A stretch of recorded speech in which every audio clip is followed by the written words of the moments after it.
Hey everyone, today Renee and I on virus quarantine, we're going to go over some hand fighting concepts. Now, you'll see some similarities with this between maybe some Marcilio Garcia stuff, but mainly the Death Squad. I like to follow Nicky Ryan, Oliver Taza, a lot of these guys, they play this seated guard game.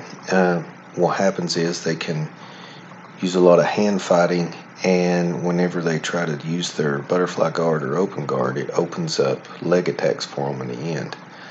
Well, we're not going to go through a bunch of technique for that. We're mainly just going to talk about the concepts of how to enter the hand fight and show a couple of situations that might happen to you during the time that you're trying to get the hand fight started.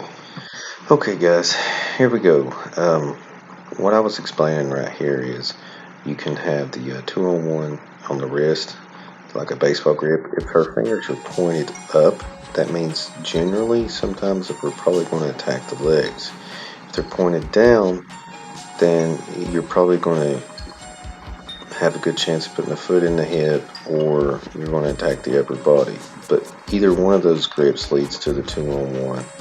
This way. You always want to rotate the elbow out if you can, because you have more control. Now she will be trying to hand fight, but if you put the foot on the hip, you want the foot on the hip on the exact same side that you have the hand. Then you touch the shoulder or the bicep, and you can pull them into a triangle or other submissions. But like I said, 2-on-1. This means I would probably go into the legs. This is to the upper body. This right here is the ideal grip. Foot in the hip, and you pull her shoulders up over her hips.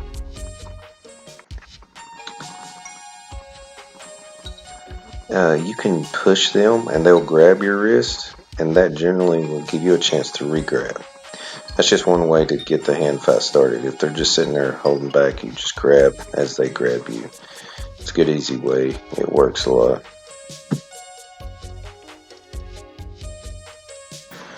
Here we have, if they grab you, you can also grab them.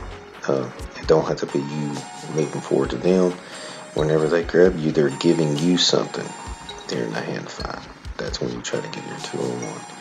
It's a real good time to, like I said, when you try to sit up and push them, they will also enter themselves into the hand fight. You just use that.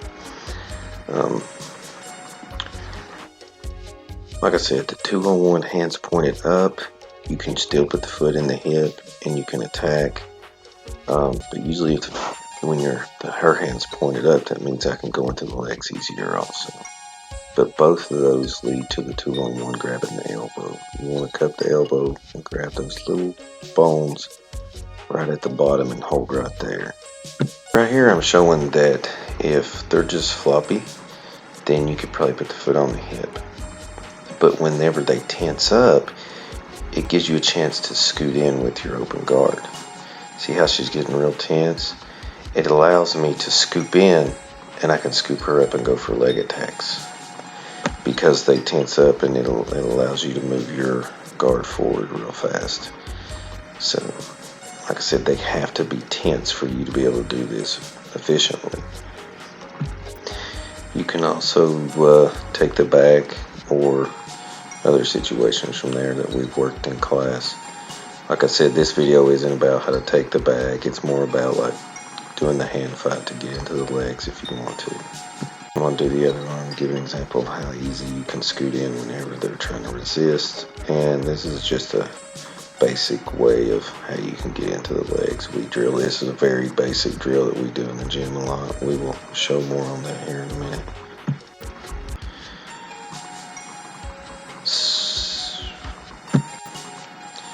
So right here I'm just showing more of how you can keep entering the legs like that.